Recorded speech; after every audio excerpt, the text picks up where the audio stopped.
We got another great fellow following his footsteps. I'm proud to call him friend. I've known him for quite a few years. And he will be the next representative to the U.S. Congress from the 4th District. My friend, Bruce Westerman. Bruce.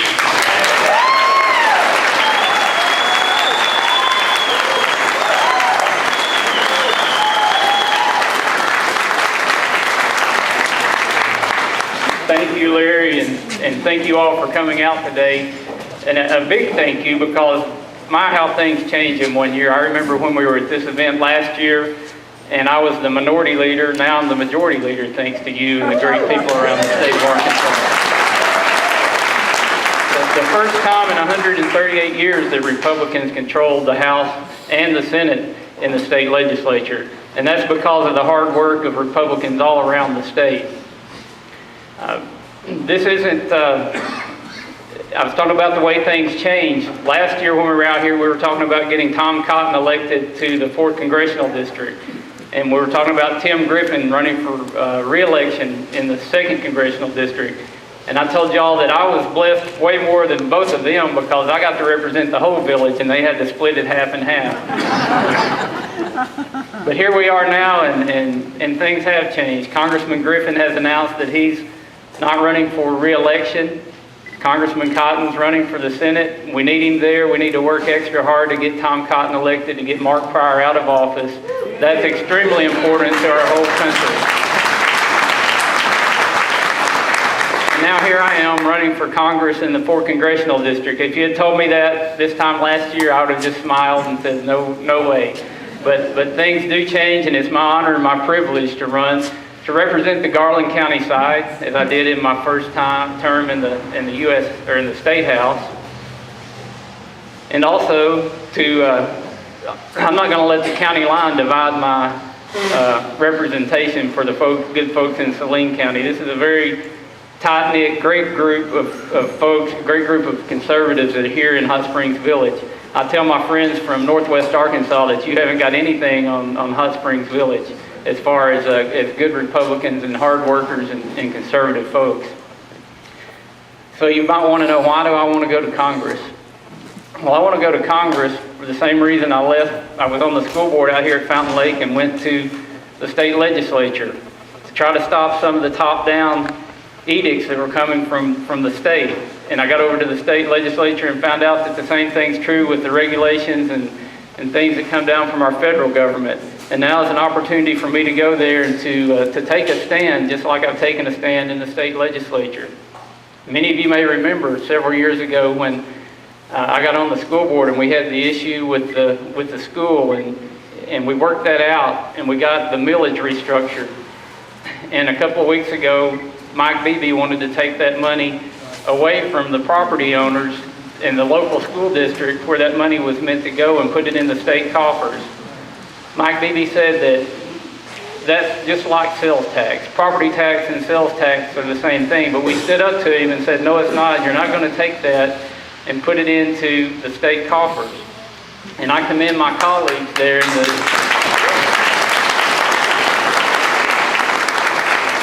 that we stood strong and blocked that. There are things we have to stand up against, and there are things we have to be for.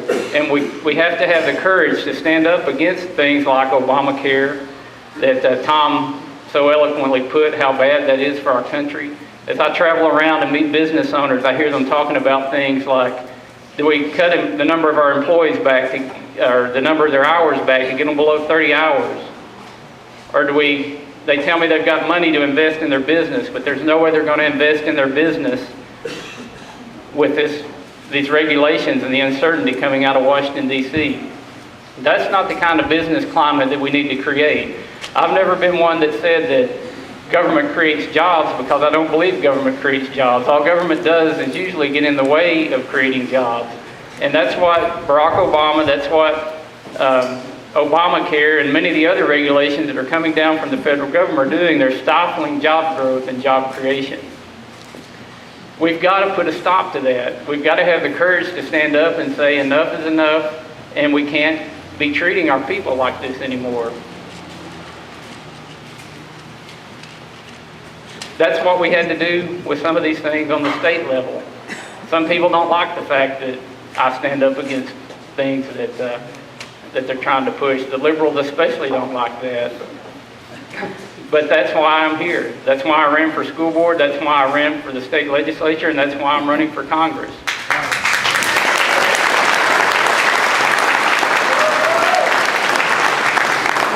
My wife and one of my children are here tonight, or this afternoon. I've got 4 children, and they're busy and spread out all around. And on a day like this, it'd be nice to be in the house with the fireplace going and watching a football game. But or the Cardinals, or the Red Sox. But this country is more important than that. My children's future is more important than that.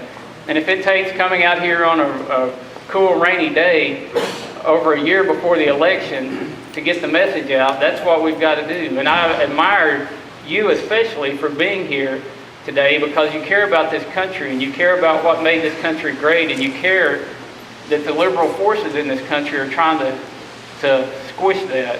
They're trying to take it away, and they're trying to take away my kids' future and my kids' opportunities. And I'm not going to sit at home in front of the fireplace while that's going on. A lot of us are heading down to South Arkansas for a Lincoln Day dinner after this, so this is just the warm-up for it. As I look around tonight, or this afternoon, I see enough of my colleagues in the legislature that we could probably have a caucus meeting. Bill Sample told me that when he used to be the only elected Republican in the legislature in the 4th District. He said to have a caucus meeting, he would go stand and look in the mirror. And now the 4th District has got Republicans spread out all over it. And it's so important that we continue to maintain that majority in the state legislature. It's important that we get a Republican governor. Let me tell you, Mike Beebe, as much as he'd like you to believe it, he is not a conservative. I've been around conservatives, and Governor Beebe is a lot of things, but he is definitely not a conservative.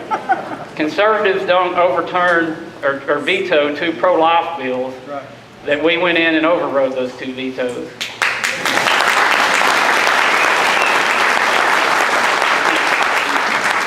Conservatives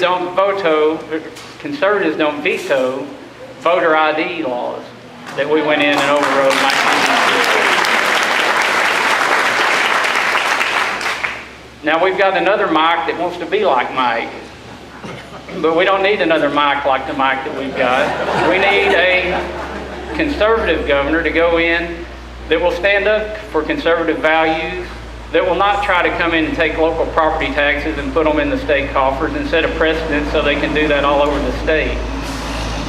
So I'm running for Congress in the 4th District, but I'm also going to be working extremely hard to maintain our Republican majorities in the House and in the Senate, and to make sure that we get good quality Republicans elected to governor, to lieutenant governor, and to all the constitutional officers that are up for election next time. I so much appreciate your support. It's great to have a base like this to run from when I'm out running across the huge 4th District. It can get a little bit discouraging when you go to a meeting like this and there's half a dozen people there. But you always know when you come to Hot Springs Village that there's going to be a lot of folks who are concerned, folks that care, and folks that really give you the encouragement to know that it's worth getting out there and running for. So again, my hat's off to you. I thank you. God bless you, and please help us get to work and make this, keep this state red. Help me be the 4th District Congressman. Help Tom Cotton be the next United States Senator. Help us keep our legislature conservative and red, and help us get those constitutional officers elected. It all starts here. Y'all know what to do, and I appreciate you from the bottom of my heart.